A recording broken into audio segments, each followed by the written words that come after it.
Alors bonjour mesdames et messieurs, j'espère que vous allez bien. Je viens encore une fois de plus vous proposer un podcast, un interview avec une personne exceptionnelle que j'ai rencontrée ici au Tchad grâce au pouvoir d'Internet. Je rencontre Monsieur Pi dans des occasions assez incroyables et lors de notre première rencontre, on n'arrive plus à se séparer. Et quand je découvre ce qu'il fait dans la vie, je me suis dit, il faut absolument que l'Africain qui est connecté sur Internet puisse écouter son histoire. Et pour ça, il a accepté notre invitation et il va partager avec nous son expérience. Mais avant ça, bienvenue, Monsieur Pi. Bienvenue. Voilà, c'est un plaisir exceptionnel de t'avoir dans ce programme, surtout que tu es très chargé avec tes activités et tout. Mais l'une des choses que j'ai le plus aimé dans ton parcours, lorsque qu'on en parlait, c'est tu as refusé de Oui, fréquenter ou alors de travailler en Occident oui. pour rentrer en Afrique. Avant ça, qui est Monsieur Pi, le PDG? Bien. Merci, mon cher Marcel. C'est un plaisir pour moi d'avoir une personnalité pareille à mes Mm, côtés. mm, Et nous sommes en train d'aller au-delà de nos frontières. C'est une très, très, très bonne chose. En effet. Oui, on est resté sur des carcages tel est de tel pays. Mais aujourd'hui, grâce au pouvoir de l'Internet, non, ces frontières sont tombées et on arrive à collaborer sans savoir d'où on vient En et effet. de quelle religion on est. Tout ça, c'est un grand plaisir pour moi. Mm, En ce qui concerne ma personne, ma modeste personne, je voudrais dire que je suis ingénieur génie civil à la base. mm, Après l'obtention de mon bac série C, mes rêves étaient dans un premier temps de faire les maths pures, oui. mais après avoir rencontré quelques enseignants en mathématiques au niveau supérieur, Mhm, il y a un en géométrie qui m'a conseillé. Il me disait non, jeune homme, répare plutôt faire l'ingénierie parce que tu as de l'avenir dans ce domaine. Tu arrives à comprendre les géométries descriptives, tout ça, c'est une mhm, très très bonne chose. mhm, Ta place est du côté de l'ingénierie. Bon, tout de suite, un bon ignorant, mhm. je ne voulais pas parce que pour moi, je me voyais toujours mathématicien, Mathématicien. professeur de maths, prof agrégé en maths. C'était ça mon rêve. Et il ne cessait de revenir vers moi. Mhm. Et une fois, il a quand même osé me donner même l'argent pour que je puisse aller déposer le dossier pour le concours Wow. d'ingénieur. C'est l'occasion pour moi de lui dire déjà merci Mm, pour son appui, combien de fois important dans mon parcours. mm. Après cela, j'ai regagné l'école nationale supérieure des travaux publics Oui. de N'Djamena et nous avons fait le cursus normal de 3 années. Et à l'issue de ce cursus, Mm, un diplôme d'ingénieur de travaux nous avait été délivré. mhm. Et en même temps, à la fin de cette formation, nous avons été soumis aussi à un service militaire. Wow. Oui, à l'école, au groupement des écoles interarmes Mhm, de N'Djamena, connu sous mhm, le nom du GEMIA. mhm. Au passage, je salue tous mes encadreurs, et parmi lesquels nous avons aujourd'hui un chef d'état-major général des armées. Wow. Plusieurs sont passés aussi généraux. Mhm. Toutes mes admirations pour eux. Ils ont contribué aussi à galvaniser la vie de l'homme. L'armée, pour moi, c'est quelque chose où, quand je vois un militaire qui est désordonné, ça me surprend. Parce que la discipline est telle que, pour moi, ceux qui sont supposés mieux réussir dans leur vie, c'était les militaires. Wow. Oui, parce que là, Mhm, vous avez 1 heure pour dormir, vous mhm. avez 1 heure pour vous réveiller, vous avez Mhm. 1 heure pour manger. Tout est casé. Et quelqu'un fait un faux pas, bon, les sanctions sont là. Mais ce que tu dis me rappelle l'histoire des personnes qui ont réussi, surtout aux États-Unis. Oui, La plupart ont fait l'armée. Ou alors, quand oui. ils ont appris ce que l'autodiscipline pouvait faire pour qu'ils puissent réussir leurs affaires, ils sont allés faire l'armée avant de revenir continuer les affaires. Exactement. Moi, ça, je le conseille vivement à ceux qui peuvent. Parce Mhm. qu'il faut avoir des conditions physiques. Si quelqu'un qui est malade, il ne peut pas. Oui, oui, oui. Oui, donc ça, c'est pas évident. Mais quelqu'un qui a les conditions physiques, Mhm. et notre constitution même l'autorise, même notre code de travail, même si tu es travailleur et que tu désires faire ce service, Mhm. c'est autorisé. Donc, ça nous a inculqué la notion du patriotisme. Oui, C'est là où, aujourd'hui, quand je reste, je dis, mais il n'y a pas plus patriote que les militaires. en Ils effet. savent ce que ça vaut. Mhm. Lui, il sait qu'en dehors de son pays, il travaille où? Rien. Donc, il est tenu En à... effet, Oui. oui. Et là-bas, ça m'a donné aussi une autre porte, c'est le sport. Mhm. depuis que j'ai fini ma formation en 2006, je n'ai jamais arrêté une seule journée de faire du sport. Oui. Parce que là-bas, c'est 4h, 6h, c'est le footing. Vous revenez, vous prenez le café, vous partez, vous faites cours. Et le soir, pareil, vous tournez. Et le corps était vraiment vif. Et j'ai aimé ça. Par la suite, j'ai toujours gardé. Ça, c'est ce que l'armée a fait pour moi. Donc, je suis très, très, très reconnaissant pour cela. Après cette formation, j'ai eu à travailler dans une boîte de construction pendant une année. La deuxième année, j'avais décidé plutôt de continuer à faire un cycle supérieur. Parce que j'avais juste un cycle de Bac plus 3. Mais les moyens étaient limités pour moi de m'engager pour la suite. J'ai travaillé 1 an. J'ai demandé l'appui aussi de mes grands frères. Ils m'ont aidé à quitter N'Djamena pour la Guinée-Conakry, pour faire mon master à l'école polytechnique de Conakry, au sein de l'université Gamal Abdel Nasser. Donc, je salue mes amis du côté de Conakry. Merci pour cet accueil que j'ai eu là-bas, le pays de Sékou Touré. Et j'étais étonné aussi que là-bas, les gens puissent nous connaître parce qu'on parlait de Tombolmbaye et tout. Au passage, je salue vraiment le peuple de Guinée. De là-bas, j'ai eu une occasion de stage. Arrivé au mois de mai, il y a une personne qui avait travaillé au Tchad avec moi dans un projet et qui tentait de me joindre au Tchad, mais qui n'arrivait pas. Et par la suite, il a eu mon grand frère sur mon numéro de téléphone du Tchad. Il lui a dit non. Et actuellement, il est en Guinée, donc si vous voulez le joindre, c'est ça, c'est coordonné. Et la personne m'a contacté. À l'époque, l'Internet, c'était pas encore le top.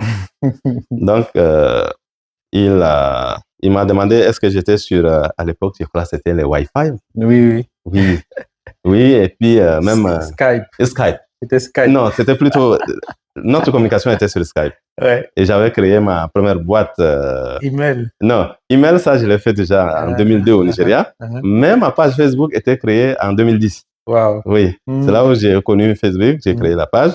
Et par la suite, on communiquait avec lui. Il me dit, mais écoute, si tes cours finissent quand? Je lui dis, mais je finis en juin. Il dit, ça t'intéresserait de venir en France pour passer ton stage?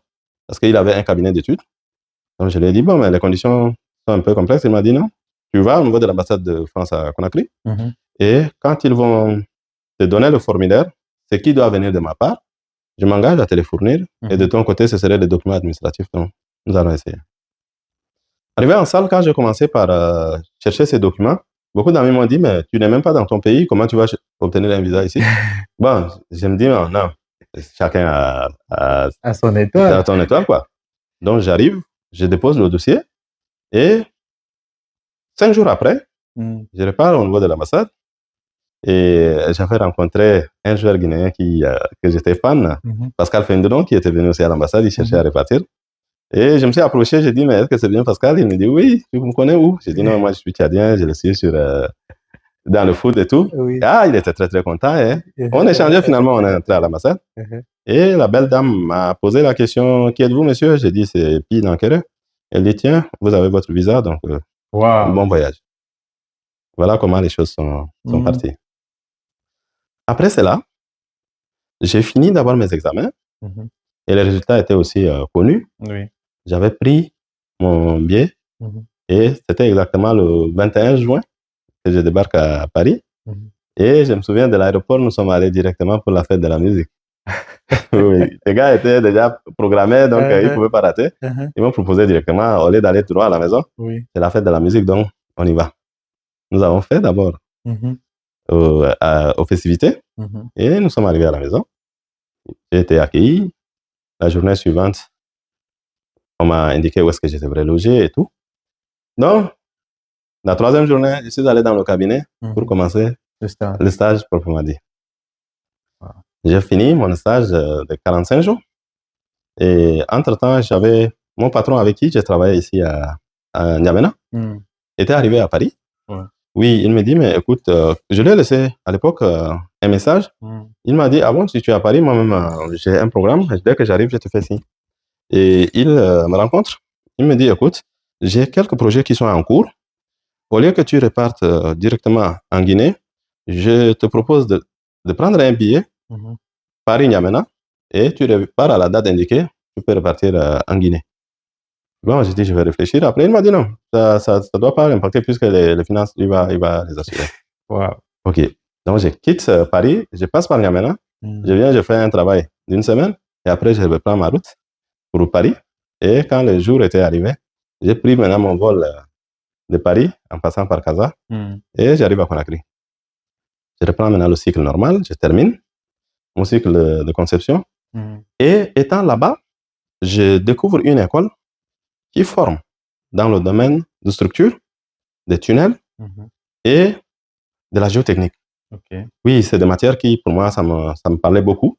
À l'école, même aéronaute, même au cycle d'ingénieur, c'était d'abord ça, des matières professionnelles.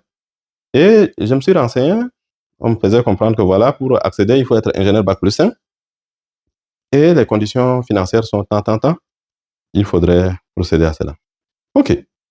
Je rentre en Guinée, je commence la procédure et j'arrive à déposer le dossier et ma candidature était validée. Wow. Donc, je prends mon diplôme d'ingénieur de conception de la Guinée, je reviens à N'Djamena et je commençais les démarches pour pouvoir aller étudier la filière dont j'ai évoqué tout à l'heure. Et je me suis heurté à quelques difficultés. J'arrive à l'aéroport le jour, on m'a dit que non, je n'étais pas autorisé à voyager. Je n'ai rien compris. J'ai appelé les grands frères, je les ai fait savoir, ils ont dit, si tu es empêché, tu rentres, c'est tout. Tu remets à la prochaine. J'ai dit, bon, mais c'est pas aussi grave. Je suis rentré. Et arrivé au mois de mai, j'ai relancé l'école, ils m'ont dit, non, mon inscription est encore d'actualité. Et ils vont même donner des lettres pour appuyer encore l'ambassade, pour justifier pourquoi je n'étais pas allé et tout. Ça s'est passé. Je repars cette fois-ci, j'obtiens le visa de long séjour. Et c'est en fin août, je devrais commencer les cours le 15 septembre. Donc fin août, j'avais quitté N'Djamena pour Paris. Paris, et l'école se trouvait à Marseille, à Polytech Château-Gombert. Donc, j'arrive là-bas, je m'installe, je commence les cours et ainsi de suite, nous avons suivi la formation jusqu'à ce que la formation puisse se terminer. Et dans le cursus académique, nous avons un stage académique qui dure 6 mois et ça doit se passer obligatoirement dans les bureaux d'études de structure. Je devrais aller dans un premier temps au Luxembourg, mais au niveau du Luxembourg, j'avais plus de voyages à faire que des études au bureau. L'école avait décliné. Oui. Alors que là-bas, les conditions financières et autres qui m'ont été offertes, oui, c'était au top. Mais l'école a dit non, on préfère que tu restes dans un cabinet, tu fais le calcul de structure, et à l'issue de ça, le cabinet va nous recommander, va nous attribuer une note. Au vu de cela, nous allons te juger. Oui. OK. J'ai écrit au cabinet qui est au Luxembourg pour lui dire que non, c'est bon. Moi, je ne peux plus arriver là-bas. J'obtiens un stage alors à Paris. J'arrive à Paris, le stage c'est 6 mois. J'arrive, je passe le premier mois, le second et au troisième mois. Le directeur du cabinet me faisait appel dans son bureau et il me présentait l'offre. Il me disait, bon, écoute, ça fait un bout de temps que tu es avec nous, mais ce que moi je te suggère, à la fin de tes études, tu vas regagner le cabinet en plein temps. Ça, c'est ton contrat. Va, tu le lis et s'il y a des amendements, tu reviens. Okay. J'ai pris les documents, je suis parti, j'ai analysé, j'ai vu ce qu'ils devraient me payer et tout. Puisque la note de stage était éliminatoire, je ne pouvais pas lui dire non. C'était risqué pour moi. Je lui ai dit, OK, j'accepte. Je peux bien regagner l'équipe après ma soutenance. Et un CDI m'a été offert. Okay. Je termine mon stage. Je viens, toutes les indemnités autres qui étaient dues à mon statut m'ont été payées. Et après ça, je devrais repartir toujours à Marseille. Et au passage, il y a une petite anecdote avec mes locataires de Paris.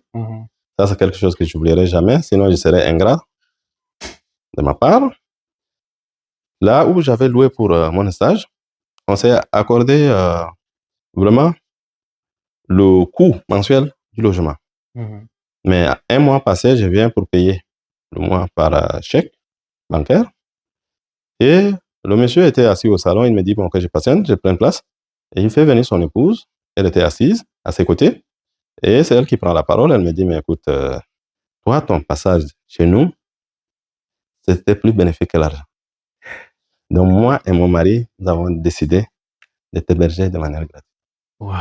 Tu restes autant de fois. Si tu termines tes études, tu peux prolonger, ça c'est toi. Mais chez nous, tu es comme notre fils. Nous avons honte de prendre d'argent avec toi. Wow. Je ne m'en revenais pas. Se retrouver en plein Paris, le monde occidental, quelqu'un puisse se lever et m'offrir un logement. En plus, quelqu'un que tu ne connais pas. Je ne connais pas, et en plein Paris. Ouais. Donc, c'est l'occasion pour moi de dire toute ma gratitude pour cette famille, c'est la famille Rossé. Je le dis infiniment merci. Et j'ai cette dette morale où, tôt ou tard, c'est de mon côté de les inviter, de faire venir, vivre aussi cette réalité, pour les faire comprendre que non, ce qu'ils ont fait n'était pas aussi vain. Donc, je les dis infiniment merci. Je vais à Marseille, j'ai fini la soutenance, je reviens. J'ai travaillé là 1 mois, 2 mois, 3e mois. Je suis venu voir le directeur. Je lui ai dit, bon, moi, les textes disent qu'il faut faire un préavis d'1 mois minimum avant de partir. Donc, je viens là, c'est avec mon préavis. À la fin du mois prochain, là, moi, je vais partir. Ah, ça, c'est 3 mois avant. Oui. Donc, après, il me dit, mais qu'est-ce qui se passe? 3 mois de boulot. Oui. Et déjà une démission. Oui. Donc, pour lui, il était un peu surpris. Mais une chose que j'ai retenue, il me dit, bon, que je ne comprenne pas dans le sens du racisme, mais que ce serait sa première fois d'offrir un CDI à un noir qui lui dit que non, il n'est pas intéressé et qu'il veut rentrer chez lui. Donc, ma réponse, je lui dis simplement que moi, avant de venir en France, j'ai déjà calé mon programme de vie. Qu'est-ce que je devrais faire dans mon pays? De quelle manière je dois le faire? Tout ça, et ce passage était nécessaire pour moi de venir parachever ce que j'ai programmé. Raison pour laquelle je vais retourner. 2 jours après, il m'appelle, il me dit, bon, peut-être que c'est une histoire d'argent. Il était prêt à me faire une augmentation de 1 000 €. Wow. Oui. Par mois. Oui, par mois, sur ce qu'il a proposé. J'ai dit, bon, honnêtement, ce n'est pas question d'argent. C'est question de conviction. Mais je ne suis pas prêt à rester au cabinet. Faire. L'ambiance était bonne, j'animais tout le monde. On a bien partagé le moment avec des amis. Milout et Fidèle, tout ce monde-là. Et nous avons eu de très, très, très bons moments. Mais après arriver, je lui ai dit, bon, c'est bon. Prochainement, j'étais venu avec des billets d'avion pour lui dire que non, même mon billet était déjà disponible. Donc, la discussion n'avait pas vraiment sa raison d'être. Il était un peu surpris. Après, il me dit, bon, c'est le fait que tu es resté en France peut-être longtemps, tu voudrais bien voir ta famille, mais je t'accorde même 3 mois, va rester avec ta famille. Après, si tu es prêt, tu me dis, je vais chercher à t'envoyer des billets pour que tu reviennes. Ok. J'ai quitté, je suis arrivé. Et la particularité de notre promotion, nous étions la toute première promotion à être formés au zéro code. Parce que la France, l'Union européenne avait déjà imposé les normes de calcul. Il faut maîtriser le code européen plutôt que le code français pour faire les calculs d'ingénieur. Ok, d'accord. Donc, nous étions la toute première promotion à bénéficier de cette formation. Oui. Et ensuite, nous avons même les communes qui venaient nous proposer la naturalisation. Wow. Ça coïncidait un peu avec l'immigration choisie du président Sarkozy à l'époque. Bon, beaucoup d'amis ont quand même opté pour la naturalisation. Mais nous étions 2, un Togolais, Axel, que je salue au passage, qui avait décliné, et moi-même. Il dit non, moi je ne me vois pas en train de prendre une nationalité comme ça. Non. J'ai une nationalité, le passeport tchadien il fait 32 pages, le passeport français il fait 32 pages, moi je ne vois pas. Je viendrai me battre, les questions de visa, je ne suis pas sûr que quelqu'un puisse m'empêcher le visa. Tu sais, il y a beaucoup de personnes qui moi-même m'ont proposé d'aller en Europe et ce n'est parce que selon eux, les compétences que j'ai devraient être beaucoup plus accentuées ou alors acceptées. Voilà, je devais beaucoup plus exceller en Europe qu'en Afrique. Et contradictoirement, toi, tu as refusé toutes les opportunités qu'offre l'Europe pour entrer au Tchad. Et pourquoi? Bon, honnêtement, moi, je crois en ce continent. Pour moi, ce que je disais aux amis, l'Occident a pris son temps déjà pour construire, pour faire presque tout. Ils sont revenus sur les lois bizarres et autres aujourd'hui. Mais chez nous, tout est à faire. Rien n'a été fait. Et nous qui sommes formés, si nous ne revenons pas pour construire nos pays, qui le fera Pour nous. pour nous? Et il ne faudrait pas qu'on se laisse bluffer par les infrastructures de ces grandes villes-là, mais chez nous, on ne doit pas oublier que nous avons laissé des parents, nous avons laissé des gens dans des conditions. Et ce que nous avons appris là-bas, il y a ceux-là qui n'ont pas cette possibilité d'aller, c'est de venir le transmettre pour que nous puissions avoir des cadres aussi bien formés, raison pour laquelle l'école a été créée. J'ai réfléchi sur l'école, c'est depuis ce temps. Alors, parlons un peu de l'école, mais avant, lorsque tu es rentré, Oui, sachant que les conditions en Afrique pour entreprendre, pour lancer un projet, pour lancer des innovations et tout ce qui est initiative entrepreneuriale n'est pas propice. Oui. Alors, le cadre même au niveau de nos gouvernements ne nous permet pas vraiment de nous épanouir. oui. Quelles ont été les difficultés en termes d'intégration? Parce que tu sors d'un environnement où tout va bien, Oui. tu arrives dans un environnement où il y a beaucoup de difficultés. Comment Oui. est-ce que tu as fait pour commencer ici? D'accord, cette question, elle est vraiment pertinente. Je suis rentré en janvier 2014. J'arrive à N'Djamena. À peine 2 semaines, le gouvernement tchadien prend un acte pour dire que tous les travaux de construction sont suspendus et qu'il n'y a plus de paiement. Wow. Donc, c'était la nouvelle. Donc, les entreprises ne peuvent plus rien faire, exercer. Construire, c'était difficile, il n'y a pas de paiement. Alors, la première des choses qui m'était arrivée, j'ai commencé quand même à exercer pour des petites prestations, mais par la suite, je me suis dit, mais si ce que je gagne ne me permet pas de subvenir vraiment à mes besoins, nous avons des temps qui sont perdus pour rien que je pouvais exploiter. Oui. J'ai décidé de ressortir de N'Djamena pour venir sur le côté sud-est, proche du Cameroun aujourd'hui. Je suis venu m'installer. Et qu'est-ce que j'avais décidé? L'espace était un peu grand. J'avais décidé du coup de m'investir dans les cultures maraîchères pour que nous puissions déjà manger. Ça ne soit pas un problème. Donc j'arrive, je prends un espace de 30 sur 30. Donc j'ai dédié ça aux cultures maraîchères. Et les jeunes qui étaient chez moi, comme toute famille africaine, hein, et les neveux, les cousins et autres qui sont là, je leur ai dit, écoutez, nous, côté construction, il n'y a pas grand-chose, mais ce temps-là, je préfère le mettre à profit pour que nous ayons les légumes là de manière naturelle et nous allons manger. Tout ce qui, bon, certains étaient réticents, mais par la suite, ils ont compris. Donc, je sortais le matin, j'arrosais d'abord ça, et ensuite, je me lavais, je prenais la voiture, je partais faire le tour pour des petites prestations et je rentrais. À côté, au lieu de rester sans rien faire, je ne suis pas dans cette logique. Tous ceux qui avaient, par exemple, des établissements tout autour, je venais offrir les cours de maths de manière gratuite. Ça a toujours été ma motivation. Donc, je venais, j'enseignais les maths, j'enseignais les physiques, juste pour pousser les jeunes à arriver encore grands, que de se laisser par certaines idées comme quoi ils sont issus des basses classes, tout ça. Je voudrais casser ce mythe-là.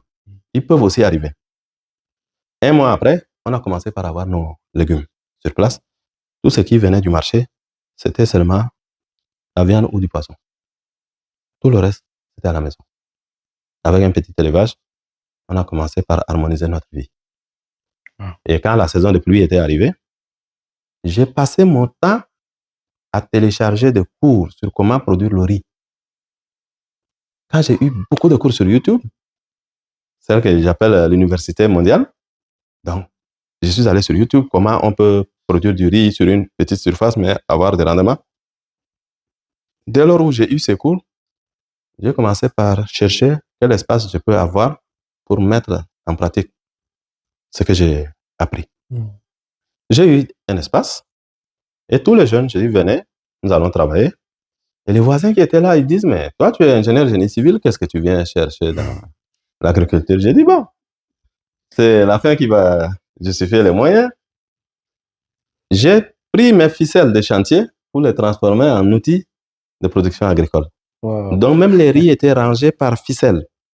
Dans le sens horizontal, vertical, c'était des lignes. Et on me disait qu'à tel jour, s'il y a la possibilité de mettre de l'engrais, il faut le mettre. Et le repiquage doit se faire au 19e jour jusqu'à 51 jours. Après ça, même si on fait le repiquage, on ne peut pas avoir de résultats. Donc ça, c'est des choses que j'apprenais seulement sur Internet et je me suis mis à appliquer. Arrivé en octobre, mais mon riz avait la hauteur supérieure à tous les voisins qui étaient là. Oh là là. Donc, le seul riz que nous avons produit pour une année, nous avons terminé de consommer ça en 3 ans. Le dernier sac, nous l'avons consommé à la 3e année. Je me dis, bon, ça, il faut laisser les petits espaces ici. Et il faut aller viser loin. Oui. C'est là où j'ai décidé d'aller maintenant sur le côté ferme, avec des parents et autres. Je suis allé chercher des espaces. Et nous évoluons maintenant en termes d'hectares. Ce n'est plus en termes de mètres carrés. Mais nous Ce n'est évoluons. plus pour la consommation. Non, ce n'est plus pour la consommation. Parce que pour la famille, je n'ai pas besoin de toute cette quantité. Même au passage, cette année, c'est que le riz nous a rapporté, c'est pas petit. Donc, pour moi, c'est un autre moyen d'abord d'aider ses compatriotes à trouver de quoi manger et on gagne aisément aussi sa vie.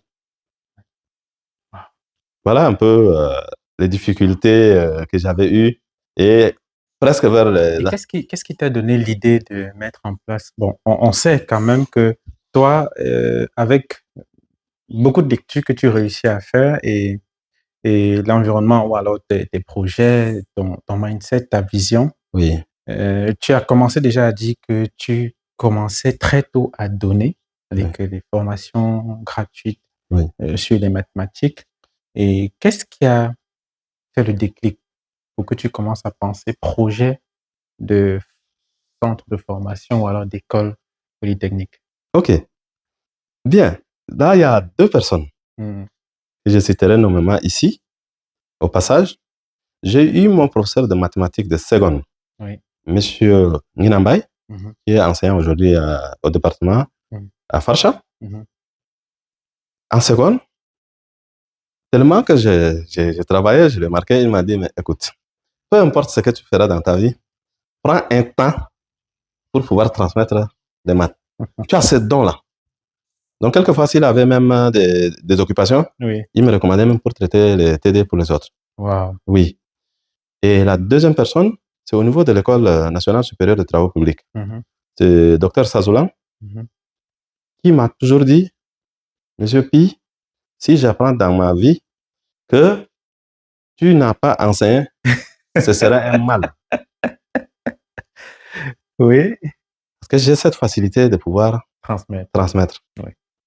Et le lycée même qui m'a formé, une parenthèse, le baccalauréat 2008, j'étais reparti pour un projet de construction dans notre province qui était l'Aïe, et tous les professeurs de mathématiques avaient décliné la classe de terminale C. Personne n'était prêt à enseigner parce qu'il y avait la géométrie et tout. Mais le proviseur était venu vers moi, il m'a posé la question, il me dit, mais Monsieur Pi, j'ai appris que vous êtes vraiment intéressé par les enseignements de mathématiques, mais nos petits frères là, on tend vers décembre, mais il n'y a pas de prof de maths. Comment faire? J'ai dit, OK, la terminale C, je ne vois pas d'objection, mais sauf que je ne pourrais pas respecter l'emploi du temps. Parce que je suis là pour un projet. Le week-end, je suis free, et le reste, c'est après 15 heures que je peux faire cours jusqu'à 17 heures. Ça, si c'est bon, je peux le faire. Il m'a demandé de passer dans son bureau. Nous sommes arrivés et on s'est mis d'accord. Et il est parti me présenter dans la salle. Et ce qui m'a marqué, à l'époque, je n'avais pas cette forme, hein, j'étais tout petit, mince. Donc, il y a un élève qui disait que non, comment un petit comme ça va venir les enseigner les maths? J'ai écouté, j'ai rien dit, j'ai dit, OK, on verra le maçon au pied du mur. Donc, les prochaines séances, je suis allé à la direction, j'ai pris la traceuse, j'ai pris 5 bâtons de craie, je suis venu en salle, je les ai demandé, mais maintenant, nous sommes presque en décembre, mais que voulez-vous? Nous commençons par l'algèbre, par l'analyse ou par la géométrie? À vous de décider. La majorité a dit qu'on commence par l'algèbre. J'ai dit, OK. Vous voulez qu'on commence par l'analyse numérique ou bien des nombres complexes? Tout le monde avait peur des nombres complexes. Ils ont choisi des nombres complexes. J'ai dit, OK, c'est parti. Ensemble, c'est le nombre complexe. J'ai commencé un peu à faire l'historique. Pourquoi on est arrivé jusqu'au nombre complexe? On avait les entiers naturels jusqu'à ce qu'on arrive au nombre complexe. Qu'est-ce qui a motivé tout ça? Ils étaient convaincus. Et après, j'ai commencé les définitions. Nous avons fini la première journée sans aucun papier. Wow. Oui, le second jour, ils attendaient toujours jusqu'à ce que le chapitre se termine et je formulais les exercices en fonction des cours que je faisais. Je partais pas. Ça peut se ressembler à ceux du livre, Oui. mais c'est en fonction de ce que je transmettais Mhm. que je formulais les exercices. Donc, ils ont discuté, ils arrivent, ils disent non, ils ne retrouvent pas les exercices là dans les livres classiques, Siam et autres. Ils disent non, c'est au fur et à mesure que nous, on formule ça ici. Donc, comment nous avons fonctionné avec eux? Et arrivé en avril, le proviseur m'appelle et me dit, mais écoute, il a complètement oublié, mais l'office du baccalauréat demande que chaque professeur qui intervient en terminale envoie un sujet. Donc, pour moi, il attend le sujet de maths de ma part. Ah, j'ai dit, ok, parfait. Qu'est-ce qui se passe? Toute la nuit, j'étais resté, j'ai formulé le sujet et j'ai remis à un clanoman qui est parti lui remettre et il a pris la route de N'Djamena. Il est venu déposer. À ma grande surprise, le jour où les gars ont posé le bac, c'est l'office du bac qui m'appelle pour me dire que je devrais venir à N'Djamena pour la correction du bac. Ça même, je n'avais rien compris. C'est quand mes élèves là avaient fini de composer, chacun sort, il m'appelle. Il dit, mais monsieur, c'est notre dernier devoir là. Moi, j'ai donné ça comme devoir sans les dire que c'est le sujet que j'avais envoyé en terminale. Donc, c'était ainsi que ceux qui se sont donnés, je pense qu'il y a à peine 2 personnes sur les 12 ou 13 qui avaient chuté et tout le reste a obtenu son bac cette année-là. Et j'avais 5 ou 6 qui m'ont promis qu'ils allaient devenir prof de maths comme moi. Alors qu'ils ne savaient pas que moi j'étais ingénieur. À la base, au passage, j'ai au moins presque 2 docteurs en maths aujourd'hui qui enseignent. Oui, récemment, j'étais en mission à Biltine. Je tombe sur un de mes élèves qui est coordonnateur d'une ONG internationale. Donc, quand je change avec lui, il dit, mais c'est lui, telle personne, est-ce que je me souviens encore de lui? Je dis, mais oui. Vous avez fait quoi dans votre vie? Il dit, non, mais les maths, tout naturellement.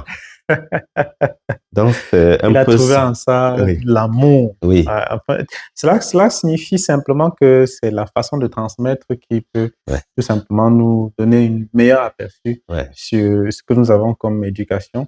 Et ça me rappelle à cette petite histoire. Tu sais, j'ai arrêté l'école à cause des mathématiques. Waouh! Alors, c'était les choses les plus simples. Pourquoi? Parce que quand j'arrive, c'est vrai qu'il y avait aussi un sérieux problème d'orientation. J'ai un bac F2 électronique et la seule option pour nous, c'était soit l'école polytechnique, soit l'école de télécommunications, soit l'école nationale technique. Et n'ayant pas de moyens, obligé d'aller à l'université. Et à l'université, il n'y a pas de filière technique. Oh là là! Donc, tout ce qui nous s'offrait à nous, c'était mathématiques, physique et informatique. Donc, j'ai choisi la filière informatique. Et là, au début, on devait commencer par un tronc commun avec tous les autres. J'arrive en classe, c'était à l'amphi, chez nous, c'est les amphis 1000. Quand même. Et à l'amphi 1000 à l'université de Yaoundé 1, le professeur de maths vient avec tout son zèle et tout ça. Il commence... Il balance les X et puis il envoie les 3 intégrales. En terminale, on faisait 2 intégrales déjà. Le gars m'ajoute une 3e intégrale. J'ai dit, mais qu'est-ce que les 2 intégrales m'ont aidé à faire déjà? Donc, quand on ajoute une 3e, c'est pour que je parte où? Je suis sorti de la classe, là, je ne suis plus jamais revenu. Pourquoi? À cause de la façon dont l'information a été transmise. Je pense que si ça avait été fait de cette façon, peut-être que j'aurais aimé les mathématiques. Et ça a mené à penser à ce projet. Et je dis, est-ce que c'est le processus qui a mené à penser à ce projet-ci? Mais quelle est vraiment la vision derrière le bâtiment qu'on voit là? Ok. Bon, pour moi, le bâtiment qui est là, qui abrite l'école M2 Polytechnique, comme j'avais dit au départ, pour moi, transmettre, c'était une passion. Et la manière de transmettre a fait que un jour, dans mes enseignements, dans les écoles professionnelles, un étudiant m'a interpellé, il me dit, mais monsieur, pour ce que vous faites là, qu'est-ce qui vous empêche de créer votre propre école? C'est un étudiant. Oui, un étudiant qui était assis. Oui. Or, moi, j'avais déjà le projet, mais dans le sac, Oui. dans mon ordinateur. Et je cherchais un site bien placé pour démarrer. Oui. Et j'ai trouvé un site, mais les conditions financières ne me permettaient pas.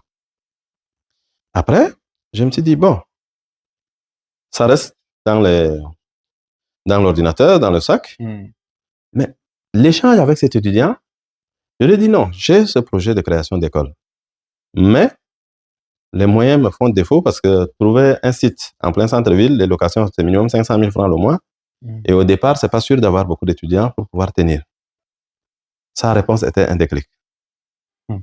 Il me dit, Monsieur Pi, si vous créez une école, même si c'est dans votre village, on va venir. On va venir. Donc, oubliez l'endroit chic que vous cherchez. Non, oui. Peu importe là où vous voulez. Vous trouvez un espace, posez cette école-là. Vous auriez des gens. On quitte ici pour aller même hors du chat pour étudier, non. Oui. Pourquoi à l'intérieur de N'Djamena, on ne peut pas le faire? Ce jour, j'étais rentré, les idées me tournaient la tête. Je dis, OK. Donc, je perdais alors du temps. OK, très bien. Et parlant de maths, une fille, il y avait des démonstrations, c'était les calculs sur les constructions métalliques, mais il faut avoir une notion vraiment approfondie des maths pour pouvoir les comprendre. Oui. Donc la fille, elle dit non, les maths là, c'était pas son genre, tout ça. À l'école. Oui, j'ai dit non. Pour moi, les mathématiques, on ne peut pas, toute vie est liée aux maths. J'ai dit comment? J'ai dit même sa grand-mère là, elle fait les maths, mais sans le savoir qu'elle fait les maths. Et comment sa grand-mère qui est assise au village, je peux dire qu'elle fait les maths? J'ai dit très bien. Allons-y pas à pas. Là où nous sommes, dans la salle, et ils étaient 15, moi j'étais la 16e personne. J'ai dit pour l'instant, prends le téléphone, appelle la grand-mère, tu lui dis que le week-end prochain, tu feras une visite chez elle avec tes amis. Tu vas écouter la réponse de la vieille. Toi-même, tu supposes qu'elle va te dire quoi? Dis, avec tes amis là, vous êtes combien? C'est bon? Ok. Maintenant, elle est en train de chercher le nombre. Pourquoi? C'est tout ce qu'elle veut préparer. Que ce soit la nourriture, que ce soit du thé, que ce soit le jus. Il faut connaître le nombre. Elle est en train d'étudier une fonction sans se rendre compte. Donc, les paramètres, c'est le nombre de personnes. C'est ça qui représente X. Et la fonction, c'est les nourritures qu'elle est en train de préparer. Est-ce qu'elle comprend ça? Elle me dit, mais j'ai dit par hasard, si on arrive et qu'on est 18 ou 20, le thé qu'elle a déposé au feu, là, elle va retirer un enfant par secret, il va aller ajouter du sucre, elle va ajouter de l'eau. Elle est en train d'étudier une fonction. Donc, le paramètre, c'est ça. Quand on est arrivé, elle dit, mais dis-donc. Donc, c'était un peu pour lui faire comprendre que les maths, c'était pas aussi difficile que ça. Non. Et j'ai adoré la méthode anglophone. Non. Les enseignants anglophones des maths, non. Si c'est eux qui sont sur nous, francophones, non, nous serons à un autre niveau. Oui. Non, nous serons à un autre niveau. J'ai suivi un peu. Ça, c'est dans tous les sens, en fait. Oui. Pourquoi une dérivée? Il t'explique de A à Z. Oui, pourquoi? La dérivée même, ça représente quoi dans ta vie là? Il est prêt à te faire ça. Les limites, c'est quoi? Là, j'ai un neveu qui est parti faire une école polytechnique à Abuja. Et il est sorti avec son bac C ici. Mais c'est qu'il est parti comprendre avec les profs de maths à Abuja. Mais même son prof lui a posé la question, mais qui t'a appris les maths jusqu'à ce point? Il est étonné. Parce que lui, il a trouvé une facilité dans la transmission. Oui. Et il est devenu meilleur durant tout son parcours. Le prof de maths, quand il passe même dans une autre salle pour donner cours, il vient le saluer.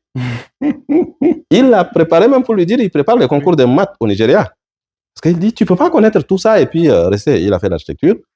Il a toujours recommandé. C'est pour vous dire combien de fois la manière de transmettre est importante. Oui. Et malheureusement, nos gouvernants aujourd'hui ne tiennent pas compte de ça. Oui, de ça. On prend juste quelqu'un parce qu'il a un diplôme, il vient, il transmet. Non, il a besoin d'un recadrage parce que les compétences acquises, il faut savoir comment les transmettre. Ça, c'est fondamental. En plus, l'évolution actuelle du monde oblige qu'on se mette à jour tout le temps. Tout le temps. Donc, voilà comment c'est parti. Et quand nous avons échangé, je me dis, bon, je suis rentré. L'histoire de l'école, là, finalement, il faut actualiser. J'ai ouvert la machine, j'ai commencé. Demain matin, je quitte, je pars au ministère de l'Enseignement supérieur. J'ai dit, mais pour créer une école, là, qu'est-ce qu'il me faut? quoi? On m'a fait sortir le décret 208 qui détaille des conditions Mhm, pour lesquelles on peut donner un arrêté ministériel, mhm, parmi lesquels il fallait 900 mètres carrés minimum. Je rentre. Déjà, le processus est lancé. mhm, Un ami qui voudrait acheter un terrain à côté de moi, c'était 900 mètres carrés parce que moi, je n'avais pas de moyens. mhm. Mais le gars, il vient, on discute et tout. Il donne un chèque, mais sans provision au proprio. Et le gars, c'est un papa, il se déplace, il va même en banque là, Mhm. et il n'y avait pas du jus. C'était gênant. Le papa, c'est moi qui le connaissais, il m'a rappelé, il m'a dit, mais écoute, mon fils, tu es très sérieux, mais il faut faire attention à tes relations avec certaines personnes. Le gars, il n'est pas sérieux. J'étais à la banque, Mhm. mais on m'a fait comprendre que non. Il y Depuis a hier, rien il a tout dedans. raclé, il n'y a rien. J'étais un peu coincé. Et il voulait vendre le terrain parce que son fils était au Cameroun. Il faudrait lui envoyer quelque chose. Mhm, J'ai dit, mais papa, pour l'instant, t'es là. Qu'est-ce qu'il te faut mhm. minimum pour Mhm. envoyer au petit? Et qu'il a besoin minimum 500 000. J'ai sorti, j'ai couru de gauche à droite, j'ai réuni les 500 000, je suis venu lui avancer. C'est comme ça que la procédure d'acquisition de 900 mètres carrés exigée par le ministère Mhm. était lancée. Mhm. Quand j'ai fini là-bas de payer, j'ai déjà les 900 mètres carrés, je pars déposer ma demande. Le terrain sur lequel on est assis, une personne arrive, il me dit que bon, mais c'est 4 lots, moi je veux vendre. Et ça te fait 1800. Donc c'est 900 fois Wow. 2. Wow. Donc c'est là où tout de suite j'ai basculé le projet ici. Et là-bas, c'est resté notre propriété, Mhm. mais nous avons préféré. Et ainsi de suite, nous sommes à plus de 10 lots aujourd'hui. Donc ça nous permet de réaliser notre projet de rêve. Et ce projet, il inclut quoi? Dans ce projet, il y a quoi et pourquoi? D'accord. Dans ce projet, comme je disais au départ, je suis ingénieur en génie civil. Mhm, Et quand nous recrutons, nous travaillons avec des petits frères qui finissent, mhm. il y a des lacunes. Il y a des choses que moi, je suppose très élémentaires, Oui. mais qu'ils n'avaient pas. Mhm. Et il faut l'expérience pour pouvoir les transmettre Oui. de manière pratique. Et les cours théoriques, pour moi, après au 21e siècle, là, Le fort de l'Africain oui, francophone. oui, on est prêt à remplir les feuilles A4 pour obtenir 20, mais après, ça sert à quoi? Ça ne dit rien. Oui. Donc, j'étais presque dans le principe anglo-saxon. Mhm. Il faut aller 50% du temps, c'est la théorie, et d'autres 50% 50% la pratique. la pratique. Oui. Et les filières que j'avais visées, c'est d'abord mon domaine de compétences. Génie civil. Oui, génie civil, parce que je ne peux pas commencer par autre chose, Mhm, mais génie civil. mhm. Et après, comme je vous ai dit tantôt, l'agriculture, ça me tient à cœur. Oui. Les Mhm, sciences agronomiques mhm, étaient arrivées en second. mhm. Puisqu'on ne peut pas faire ces choses sans le digital, l'idée de génie informatique automatiquement est arrivée. Oui. Et nous avons des choses qui sont produites de manière naturelle, mais nous sommes très mal nourris. Simplement parce qu'on n'a pas de conseils, comment il faut le faire. En effet. Oui. Et on trouve que ce n'est pas important. C'est pas important. Raison pour laquelle la filière nutrition a fait son apparition. Ah. Dans ceux-là, notre objectif, au final, c'est d'avoir même un cabinet conseil dans le domaine et tous les produits, même importés de gauche à droite, qu'on vient donner pour les malnutris. Je pense que nous avons des choses plus naturelles pour aider Les malnutris. Oui, les malnutris plutôt que ça. Donc, c'est un peu aussi focalisé dans ce sens-là, où les gars viennent sur comment on peut enrichir nos choses pour vraiment consommer local. Si nous consommons local, c'est aussi l'économie qui prend le coup. Donc, ça prendra son envol.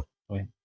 Donc, les étudiants ici, ils ont cet avantage déjà d'avoir les cours théoriques à 50% et pratiques à 50%. Et autre chose, sur le côté digital, raison pour laquelle j'ai ce grand homme, Marcel, auprès de moi, qui a déjà écrit un livre sur le pouvoir de l'Internet, qui sera disponible ici pour nos étudiants et à tous ceux qui sont intéressés pour savoir la magie de l'Internet. Oui. Donc, le côté digital, les gars, hormis leurs cours qu'ils font, l'aspect digital est aussi de mise. Oui. L'anglais, on ne peut pas faire long feu ou on peut faire du business sans anglais. Sans anglais. Ça ne marche pas. Ça marche pas. Donc, nous avons des enseignants qui sont là, qui n'ont même pas un volume horaire fixe. c'est de forcer les gars à pouvoir s'exprimer en anglais. Oui. Donc, ils sont là toute l'année. C'est ceux-là même que le coût de formation était très élevé à cause même d'eux. Mais nous ne regrettons pas parce que nous savons que le produit... sur la machine, oui, un produit fini. Un produit fini. Ouais. Le dernier paramètre, c'est pas le moindre, c'est le développement personnel. 80% de l'homme. Oui, le développement personnel. À ça, le jour où j'ai compris qu'est-ce qui se cachait dans le développement personnel, je me suis interrogé plusieurs fois. Comment on peut faire un parcours? Pour moi, j'ai fait déjà 3 ans en N'Djamena, pratiquement 2 ans et demi en Guinée, ça me fait déjà 5 ans et demi, et ensuite 1 an et demi en France. Oui. Donc, je totalise presque 8 ans. Mais au passage, je n'ai jamais rencontré un livre qui me parle même de l'éducation financière ou bien comment on doit se prendre face aux gens. Et ça me rappelle, à la conférence, tu me disais que le seul livre que tu avais lu pendant ton cursus scolaire jusqu'à terminer, c'était L'étudiant de Soweto de Mandela. C'est le seul livre que j'avais terminé. Ouais. Donc, la découverte de ce domaine m'a permis aujourd'hui d'imposer ça à tous nos apprenants pour qu'ils arrivent à découvrir qui ils sont réellement. Magnifique. Parce que ce n'est pas à quelqu'un de définir qui nous sommes. Et tant qu'on n'a pas compris ça, non, les complexes d'infériorité sont là, je sais pas là, non, ça ne marche pas. Et la lecture de ces livres est une obligation. Oui. En m'intéressant au livre du développement personnel, c'est là-bas que j'ai compris que bon, c'est question de fréquence, c'est question d'énergie. Et tous ceux qui ont la même pensée finiront par se rencontrer. C'est notre cas d'ailleurs. Je rentre d'un voyage à peine 1 heure à N'Djamena. On se trouve, mais en 30 minutes, c'est comme si on s'est rencontrés depuis très longtemps. Oui. Et c'est un plaisir pour moi de partager ce moment avec un frère adorable comme Marcel Menka. Et ça m'a permis de découvrir le greatest coach du Burkina Faso, Kosimo Ouedraogo. Oui. Nous avons eu à discuter et on s'est rencontrés physiquement plusieurs fois. J'ai participé aussi à ses formations, mais il m'a fait comprendre que, mon cher Pi, prends ton temps pour changer la mentalité des jeunes. Okay. Il n'y a que ça. Et il m'a dit une chose, il dit le verbe savoir arrive toujours avant le verbe avoir. Quand on a le savoir, il suffit juste d'enlever le S, on a le savoir. Un autre penseur a dit, il ne faut pas qu'on passe notre temps à chercher de l'argent, mais plutôt cherchons les connaissances, c'est-à-dire remplissons le cerveau, et le cerveau va remplir les poches après. Ma rencontre avec Kosimo Ouedraogo m'a poussé à une certaine réflexion. Les limites que j'avais avant, non, ce n'est plus possible. Et il m'a dit quelque chose lorsque j'étais au Burkina Faso. Oui. Juste en quelques minutes, on a vraiment échangé. Il me dit, aujourd'hui, chez les Africains, si tu rencontres une personne malade, malade dans ses poches, la question qu'on devrait lui poser, c'est quel est le livre que tu as lu? Ça définit la situation dans laquelle tu te trouves. Oui. Oui. Et cet aspect de développement personnel que tu inclus dans l'école, c'est quelque chose d'innovateur, on ne voit nulle part. Oui. Cela signifie qu'un étudiant qui vient dans ton école, il finit avec son enseignement pendant qu'il est en train d'apprendre le métier, la connaissance, il associe à ça la compétence, l'aspect pratique, et enfin le mindset. Le mindset. Wow. Le mindset. Pour moi, ça, c'est une condition sine qua non. Wow.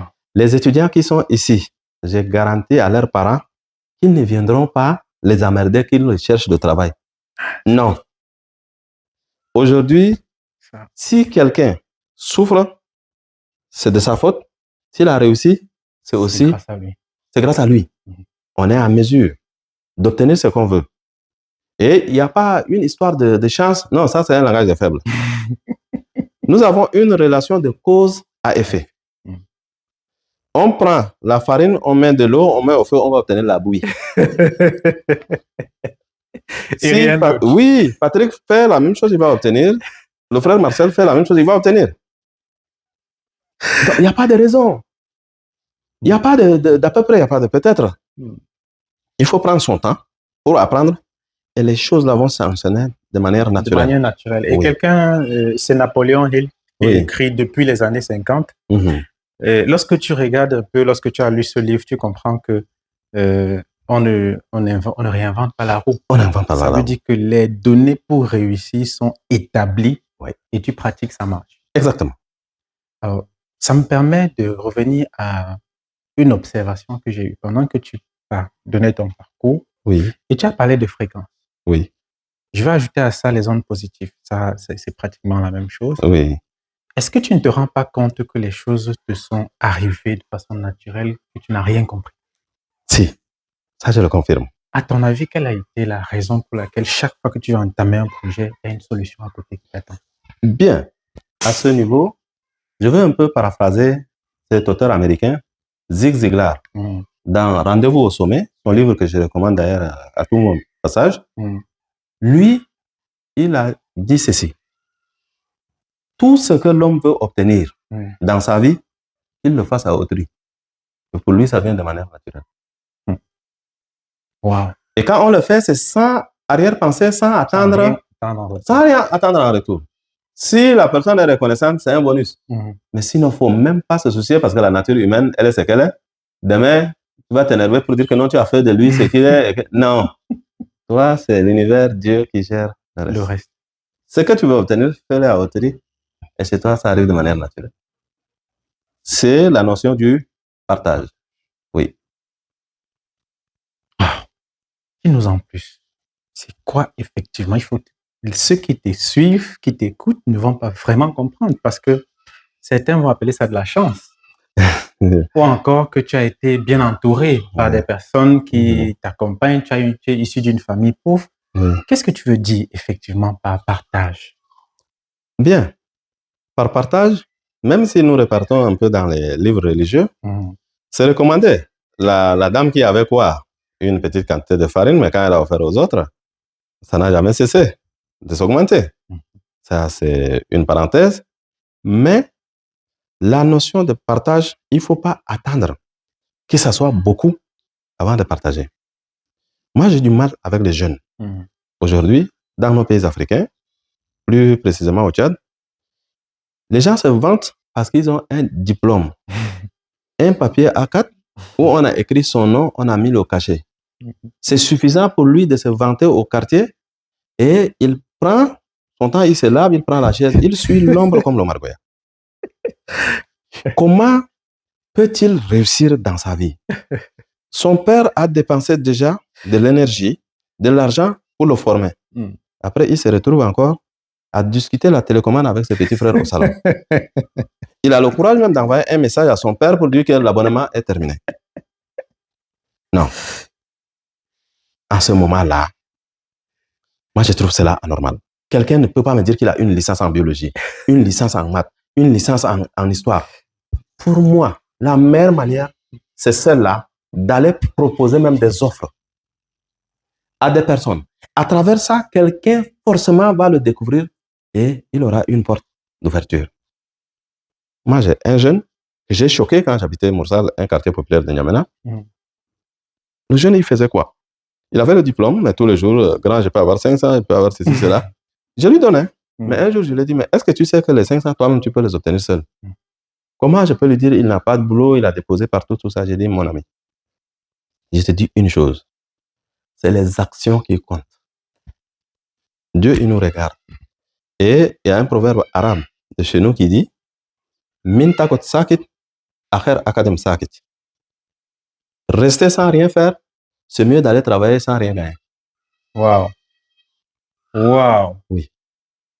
Rester sans rien faire, c'est mieux d'aller travailler sans rien gagner. Sans rien gagner. Tu rencontreras les hommes, les gens te connaîtront, qui es-tu? Quand il y a quelque chose, c'est automatique. Et ta compétence sera mise en évidence. Exactement. C'est le cas, par exemple, de l'internat de l'école. Moi, je ne le connaissais pas. Mais quand nous faisons les travaux d'intérêt commun, les aménagements de rue, il était toujours permanent. Je pense que Patrick, je passais Oui. et j'ai vu des gens qui remblaient, j'ai motivé comme je pouvais. Et il m'a dit, ça c'est l'intendant de l'école. J'ai dit, waouh! Oui. Il est confronté avec les gens. Exactement. Waouh! Et ce garçon, beaucoup de ses amis disent non, c'est parce qu'il a une relation quelconque avec moi, c'est pourquoi dans tout le quartier. Non! Moi, ils ne savent pas pourquoi j'ai retenu ce garçon. Parce que tous les travaux, même il passait, il n'était pas informé, il va garer son engin, faire un peu avec nous avant de partir. Mais le jour où je devrais ouvrir les portes, il fallait trouver quelqu'un qui serait ici de manière permanente. Je ne connaissais même pas son numéro et tout, mais je me suis mis à me renseigner. J'ai dit, bon, ce garçon-là, moi, j'ai besoin d'aider. Il est arrivé, il m'a trouvé ici dans la cour. J'ai dit, écoute, toi, tu as fait quoi dans ta vie? C'est là où il me fait sortir une phrase comme quoi il avait une licence en droit. J'ai dit, à cause de ton humilité, tu as compris que l'être humain doit être en mouvement. Rester sans rien faire, ce n'est pas digne d'un homme. Mais aujourd'hui, va, tu me fournis tes documents administratifs là, et à partir de lundi, tu auras un bureau ici, tu vas réceptionner les dossiers, que ce soit pour enseignants ou bien étudiants. Le temps pour nous de discuter les motivations et autres. Donc, quelqu'un qui veut avancer dans sa vie, il faudrait qu'il ait cette notion de partage.